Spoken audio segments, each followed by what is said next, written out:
வணக்கம். நம்ம இன்றைக்கி கேபேஜ் துவரன் எப்படி செய்யுதுன்ட்டு பார்க்கலாம். இது கன்னியாகுமரி ஸ்டைல். இது சேம் இதே மாதிரி தான் கேரளாவில் ஓணம், விசு, மற்றபடி நார்மலாட்டு எல்லா வீட்லேயும் செய்வாங்க.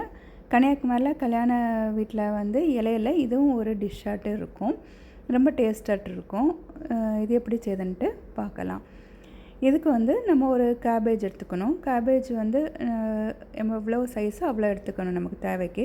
கடுகு, உளுந்தம்பருப்பு, அரைக்கிறதுக்கு தேங்காய், ஜீரகம், வெள்ளைப்பூண்டு, ஒரு பச்சை மிளகாய், கொஞ்சோண்டு மஞ்சள் அவ்வளோ எடுத்துக்கலாம். ஒரு சின்ன வெங்காயம், க்ரீன் பீஸ், தேங்காய், கருவேப்பிலை. Green peas optional. வெறும் கேபேஜ் வச்சும் நம்ம செய்யலாம். அதே மாதிரி சில நேரங்களில் கேரட்டும் இது கூட போட்டு பண்ணலாம். இந்த அளவு ஒரு 5 பேர் சாப்பிட்ற மாதிரி இதை குட்டி குட்டியாக பீசஸாக இப்படி நம்ம கட் பண்ணி வச்சுக்கலாம். டிஸ்கிரிப்ஷனில் இன்க்ரீடியன்ட்ஸ் எல்லாமே டீட்டெயில்ஸ் இருக்குது, செக் பண்ணிக்கலாம். இதை சின்ன சின்ன பீசஸ் ஆட்டு நம்ம கட் பண்ணி வச்சுட்டு இதெல்லாம் வச்சு நம்ம எப்படி பண்ணலான்ட்டு பார்க்கலாம். நம்ம ஃபஸ்ட்டு நம்ம ஸ்டவ்வை ஆன் பண்ணிவிட்டு ஒரு பேனை வச்சுட்டு அதில் தேங்காய் எண்ணெய் நம்ம விடணும். ஒரு டேபிள் ஸ்பூன் அந்தளவுக்கு.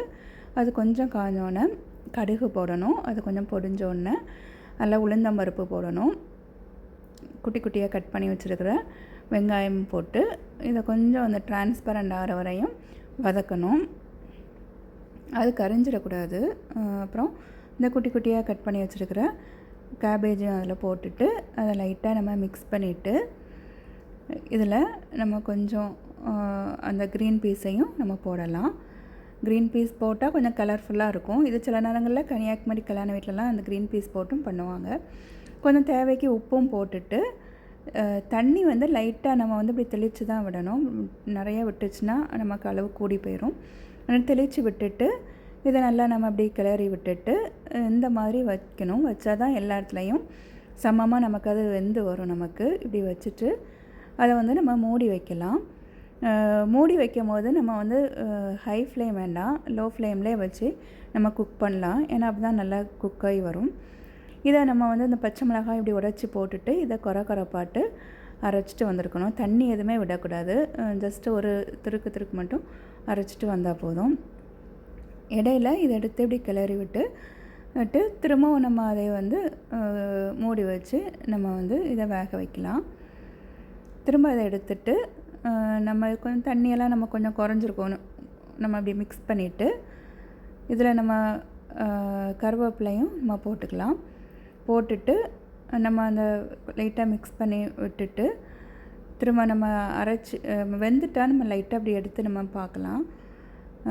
வெந்திருக்கும் மேக்ஸிமம். நம்ம ஆனாலும் நம்ம செக் பண்ணிவிட்டு இந்த தேங்காய் நம்ம அரைச்சி வச்ச தேங்காயையும் அதில் போட்டு அதை ஃபுல்லாக நம்ம எடுத்து போட்டுட்டு அதை நல்லா அதை மிக்ஸ் பண்ணி இப்படி கிளறி விடலாம். நம்ம நல்லா கிளறி விட்டுட்டு அது 2 மினிட்ஸ் நம்ம அப்படி அந்த அதுக்கு ஸ்மெல் போகிற வரையும் 2 மினிட்ஸ் இருந்தால் போதும். 2 மினிட்ஸ் கழிஞ்சதுக்கப்புறம் இந்த தேங்காய் நம்ம 3 வச்சுருக்கிற தேங்காய் இருக்கலாம், அதுவும் நம்ம போட்டுட்டு கொஞ்சம் கருவேப்பிலையும் போட்டுட்டு ஒரு டீஸ்பூன் மாதிரி எண்ணெய் மட்டும் கொஞ்சமாட்டு அதில் போட்டு நம்ம ஸ்டவ்வையும் ஆஃப் பண்ணிடலாம். ஆஃப் பண்ணிட்டு இதை நல்லா இப்படி நல்லா கிளறி விட்டுட்டு எடுத்தாச்சுன்னா நல்லா வாசனையாக நல்லாயிருக்கும். இதை அப்படி நம்ம இந்த மாதிரி நல்லா உதிரியாக வந்திருக்கும். இந்த துவரன் நமக்கு நல்லா இதாட்டு வந்திருக்கும். இந்த மாதிரி நம்ம அதுக்கப்புறம் இதை நம்ம அப்படி கொஞ்சம் நேரம் நம்ம மூடி வைக்கலாம். மூடி வச்சுட்டு நம்ம ஒரு 5 மினிட்ஸ் அந்த மாதிரி கழிச்சதுக்கப்புறம் நம்ம இதை எடுக்கலாம்.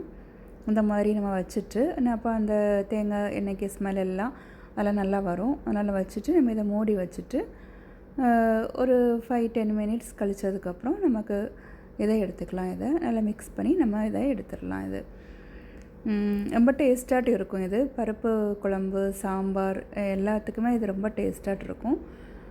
ட்ரை பண்ணி பாருங்கள். தேங்க்யூ.